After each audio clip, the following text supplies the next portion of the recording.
નમસ્કાર. ચાલો આજે અંગ્રેજીના એક નાના પણ ખરેખર ખૂબ જ પાવરફુલ શબ્દ મસ્ટને બરાબર સમજીએ. તૈયાર છો?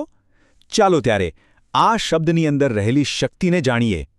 શું ક્યારે વિચાર્યું છે કે આ મસ્ટ શબ્દમાં કેટલી તાકાત છુપાયેલી છે? જુઓ, આ ખાલી એક શબ્દ નથી, પણ અંગ્રેજીમાં એકદમ ક્લિયર અને કોન્ફિડન્સથી વાત કરવાની ચાવી છે. આપણે રોજબરોજની વાતચીતમાં આવું બોલીએ છીએ ને, તારે આ કરવું જ પડશે. બસ આ વાક્યમાં જે ભાર છે, જે મજબૂરી છે, એ જ ભાવ અંગ્રેજીમાં મસ્ત શબ્દ બતાવે છે. આટલું સમજાઈ જાય ને તો મસ્ટનો ઉપયોગ એકદમ સહેલો લાગશે.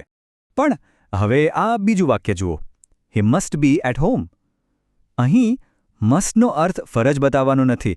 અહીંયા એનો મતલબ છે એક પાક્કો અંદાજ. તો આ બંને ઉપયોગને સમજવાથી અંગ્રેજી પરની આપણી પકડ બહુ મજબૂત થઈ જશે. તો ચાલો હવે મસ્ટની આ તાકાતને થોડી વધુ ઊંડાણથી સમજીએ. આ ખાલી એક શબ્દ નથી, પણ વાતચીતમાં વજન અને આત્મવિશ્વાસ ઉમેરવાનું એક સાધન છે.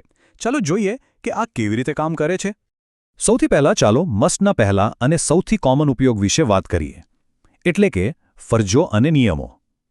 આ એવી પરિસ્થિતિઓ છે જ્યાં બીજો કોઈ ઓપ્શન જ નથી હોતો.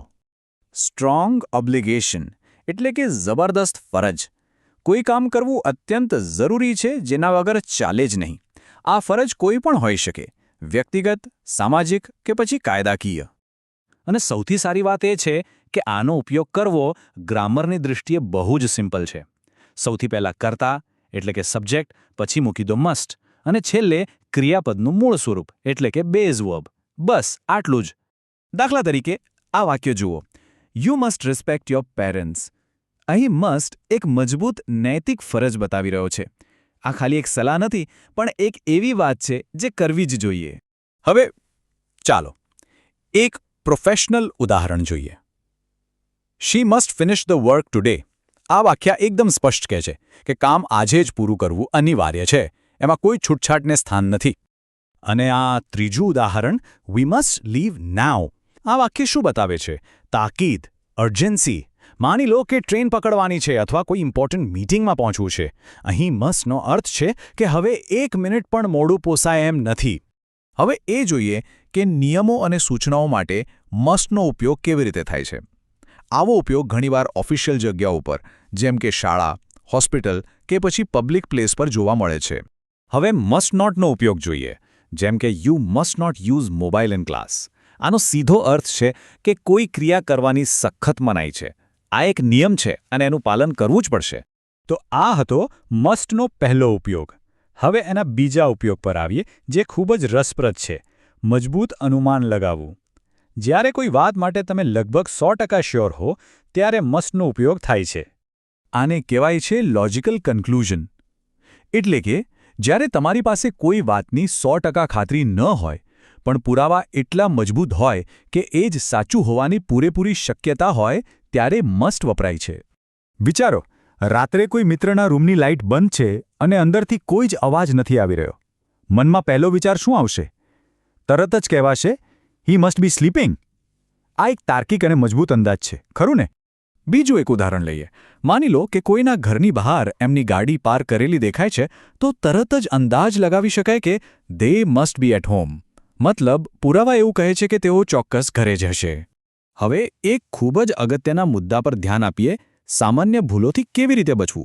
જો ખાલી એક સરળ નિયમ યાદ રાખી લેશો તો મસ્ટનો ઉપયોગ કરવામાં ક્યારેય ભૂલ નહીં થાય, એની ગેરંટી. અહીં સ્ક્રીન પર જુઓ, આ એક કોમન ભૂલ છે. ઘણા લોકો મસ્ટ પછી ટુ લગાવે છે અથવા ક્રિયાપદ સાથે આઈએનજી લગાવી દે છે. પણ સાચું વાક્ય છે he must go. He must to go કે હી મસ્ટ ગોઈંગ બંને ખોટા છે. અને આ છે એ ગોલ્ડન રૂલ. મસ્ટ પછી હંમેશા અને હંમેશા ક્રિયાપદનું મૂળ સ્વરૂપ જ આવે છે. કોઈ ટુ નહીં, કોઈ આઈએનજી નહીં. બસ આ નિયમ યાદ રાખી લો એટલે બધી ભૂલો ટળી જ જશે. તો આ બધું શીખવું કેમ જરૂરી છે? ખાસ કરીને જો કોઈ આઈએલ્સ કે ટોફલ જેવી પરીક્ષાઓની તૈયારી કરી રહ્યું હોય, તો આ નાનકડી વાત બહુ મોટો ફરક પાડી શકે છે. જુઓ, સ્પીકિંગ ટેસ્ટમાં મજબૂત અભિપ્રાય આપવા માટે, રાઇટિંગ ટાસ્ક 2માં નિયમો અને ફરજોની ચર્ચા કરવા માટે અને ઓવરઓલ ગ્રામરની ચોકસાઈ સુધારવા માટે મસ્ટનો સાચો ઉપયોગ ખૂબ જ ફાયદાકારક સાબિત થાય છે. અને આ બધાનો ફાયદો શું? સીધો જ પરીક્ષામાં ઊંચો સ્કોર. મસ્ટ જેવો એક નાનો શબ્દ તમારા પરિણામમાં મોટો સુધારો લાવી શકે છે. તો ચાલો ફટાફટ બધું ફરી એકવાર યાદ કરી લઈએ. મસ્ટ એટલે મજબૂત ફરજ, મસ્ટ નોટ એટલે સખત મનાઈ. મસ્ટનો બીજો અર્થ છે મજબૂત અંદાજ. અને સૌથી મહત્વનો નિયમ, મસ્ટ પછી હંમેશા ક્રિયાપદનું મૂળ સ્વરૂપ જ આવે. અને હવે અંતમાં એક સવાલ. આજે એવી કઈ એક વસ્તુ છે જેની પ્રેક્ટિસ અંગ્રેજી સુધારવા માટે મસ્ટ એટલે કે કરવી જ જોઈએ? આનો જવાબ શોધીને આજથી જ એના પર કામ કરવાનું શરૂ કરી દો. આજના વિશ્લેષણમાં જોડાવા બદલ ખૂબ ખૂબ આભાર.